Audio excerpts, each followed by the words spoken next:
So we're here on Tara at an Chuck Furra. Chuck Cormac is on Furra.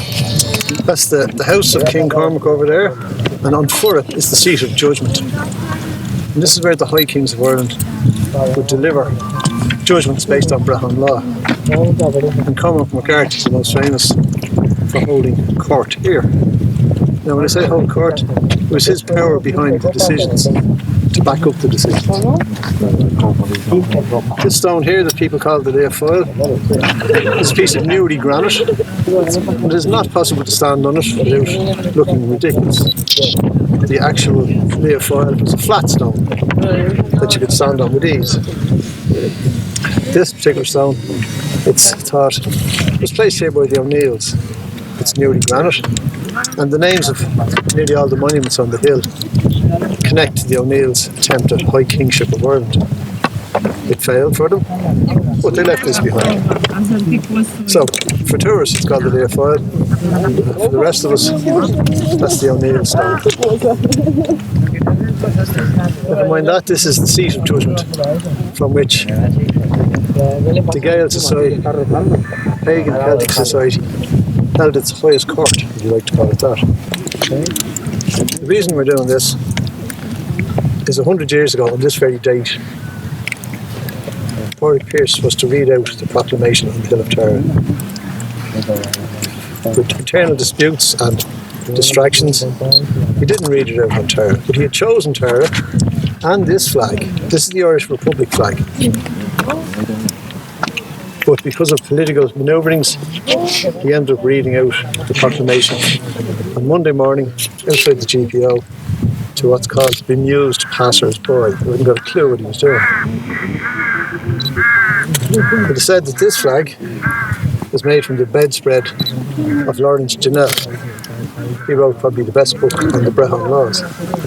And Countess Markovich and some of her group painted these letters on. It's called a banneret because it has writing on it, but it was an absolutely powerful statement to make. At the end of the battle for the GPO and the control by the English, this flag was rescued from the Prince Street side of the GPO and brought up to both ends of O'Connell Street and paraded with British soldiers, but the flag was hung upside down. Now, a flag upside down is this international maritime signal of distress. So the British soldiers were quite happy to show that they had fucked the Republic by hanging this flag upside down and photographing it. They didn't bother with the tricolour. The tricolour with its band of green, band of white and band of orange was seen as not a problem. You think of it, the sizings are completely unfair because there's more green than there was orange.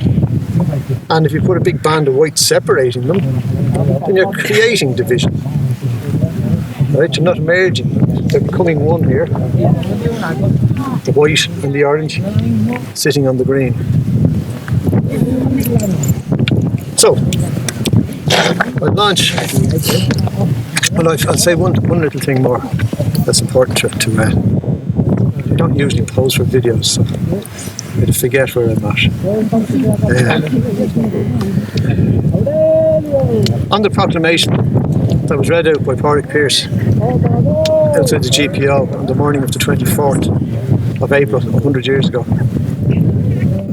the names of the signatories are in block capitals. It's not signed. And the document of that importance, proclaiming a republic, to not actually be signed blue ink, wet ink signatures, it means it was never brought to life. It was an aspirational document. It was never given life. So that's why today, at the end of this presentation and reading, we ask those who are interested to sign your names on a book in support of restoring of our own native tradition, law, customs and practices. Unless we do this, we immediately displace what James would call odious foreign laws. So I'll read into it.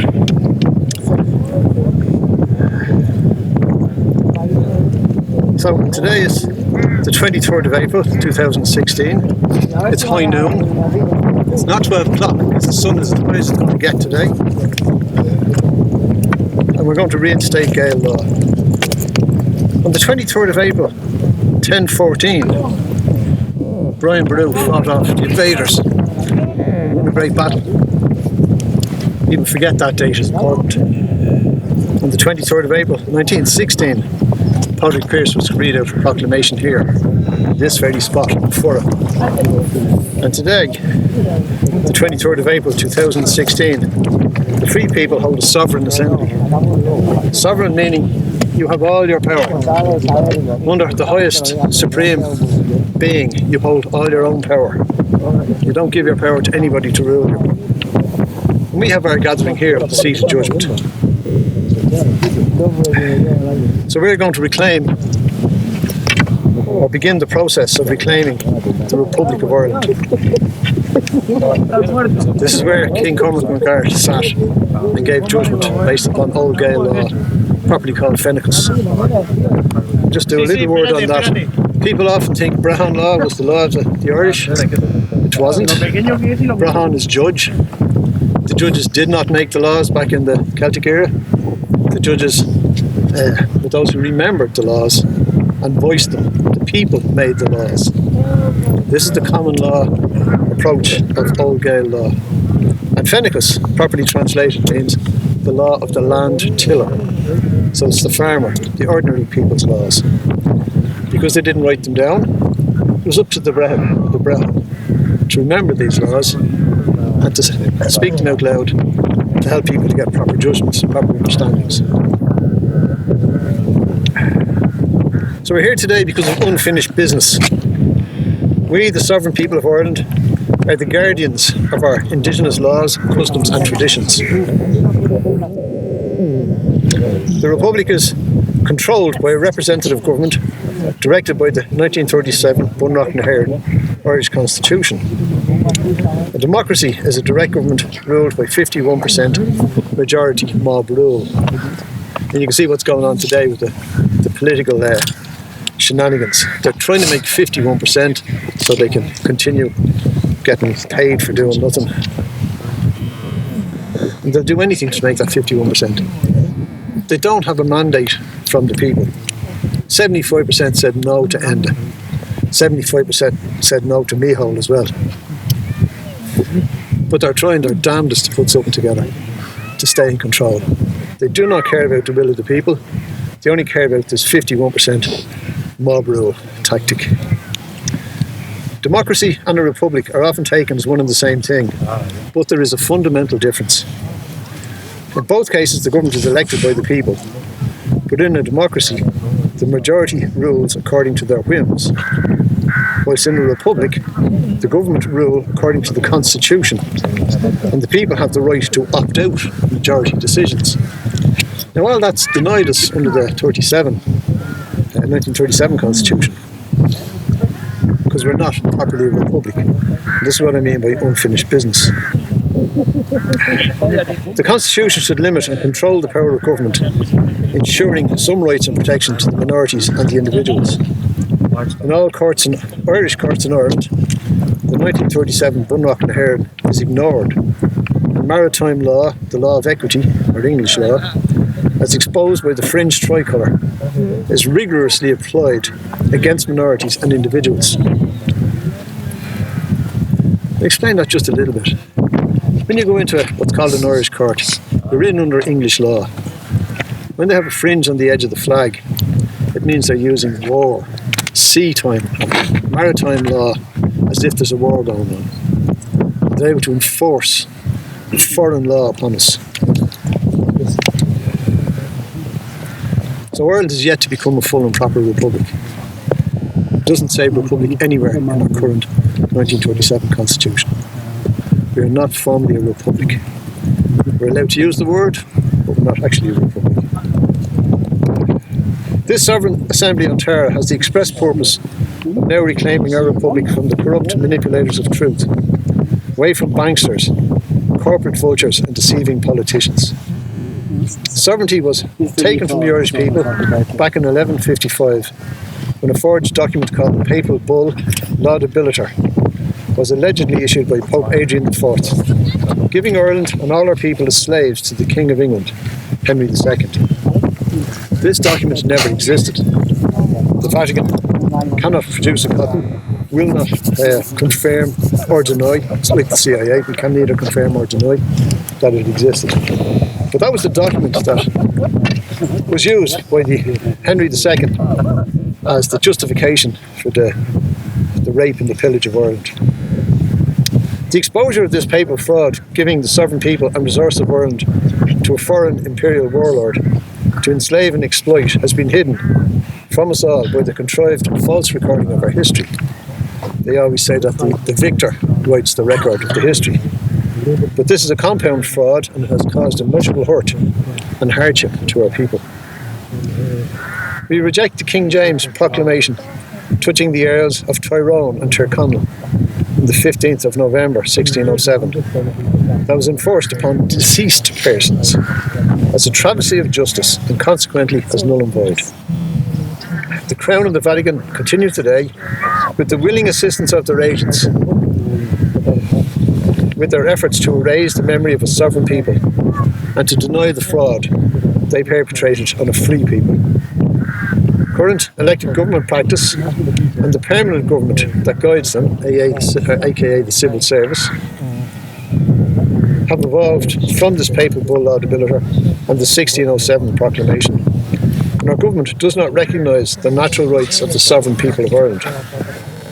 The majority of politicians in Ireland seek only to rule and not to serve the people, thereby treating the people as slaves instead of honouring our natural rights as a sovereign people.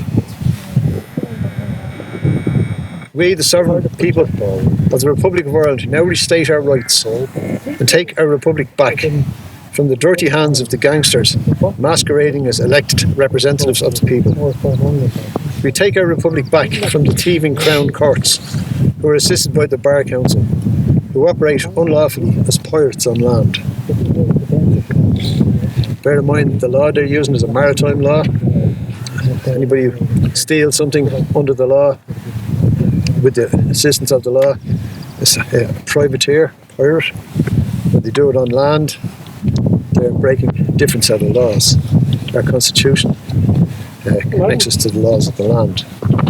At this Sovereign Assembly in Tara today, at Umfurra, on the 23rd of April 2016, we hereby reject the odious foreign exploitation of our land and people, and totally reject all foreign laws as unlawfully enforced and without our people's consent. The very top of our system of government requires urgent reform to ensure sovereignty is restored. This requires the head of state of territory of this island, as declared in the 1919 Sovereign Constitution, to publicly take an oath to protect and enforce the natural rights of a free people. This same oath will be taken by the Taoiseach, members of the government, members of the Defence Forces, Navy, Air Corps, Garda Síochána, and all civil servants. Now I read out the new public office oath. And following that I read out the Treason law that will hold these representatives to the oath. The current Treason law doesn't work. You see the amount of treason going on in political circles in this country today. It's very obvious the Treason law has no power. The new public office oath. Now, I'm not reading this as the President of Ireland. I don't want that job. I'm not reading it as an elected representative of Ireland. I don't want that job either. I'm reading this as a Druid, saying this is a good law, this is a good idea, good mechanism. So, I, in the presence of the people of Ireland, the name spoken here, do solemnly and sincerely promise and declare that I will maintain and protect the 1919 Sovereign Constitution of Ireland for the benefit of the people of Ireland. I will fulfil my duties faithfully and conscientiously in accordance with the will of the sovereign people of Ireland. That I will dedicate my abilities to the service and welfare of the people of Ireland. May the spirit of the native laws of this land, the 1919 Sovereign Constitution, direct and sustain me. You'll note in here I've invoked the laws of this land, which is not maritime law, that's the English empire law, rob and pillage everything. By claiming the native laws of this land, we return to Gael law. This new public office oath requires a new treason law. And this is what I've written. They're modifying it. That's what I've written. Treason is any type of war against the sovereign people of Ireland, such as assisting any foreign power or person, or inciting or conspiring with any person to levy any type of war against the people, or attempting by force of arms or canon law, or other violent means, or financial fraudulent practices to infringe upon the sovereignty of the people, or to attempt to overthrow the organs of government created by the people, or taking part or being concerned in or inciting or conspiring with any persons to make or take part or be concerned in any such attempt. Any act that seeks to disempower the sovereign Republic of Ireland or the sovereign people of Ireland is treason and is punishable by Gael law. Any man or woman who takes this new public office oath and gets convicted of acting contrary to its purpose will stand to lose all rights to acquired property and pensions. Treason is a capital offence and carries a lifetime sentence of 40 years minimum of hard labour. For us, corporate, canon or financial treason carries the same sentence for the principal and or senior persons convicted. Nearly finished. I just want to say a little bit about the Gael law that we're calling in and the best translation I have of it.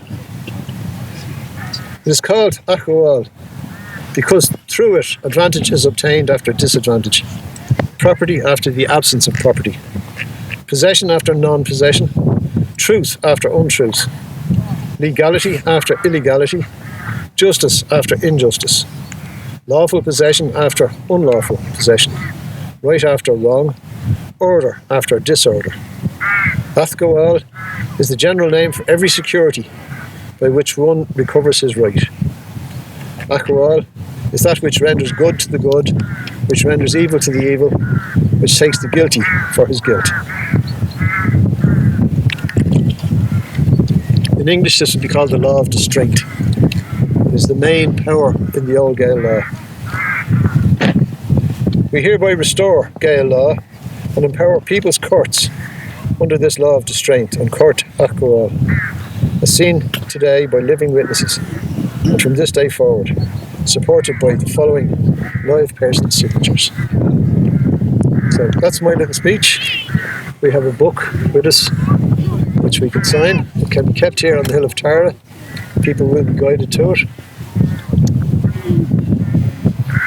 Should I?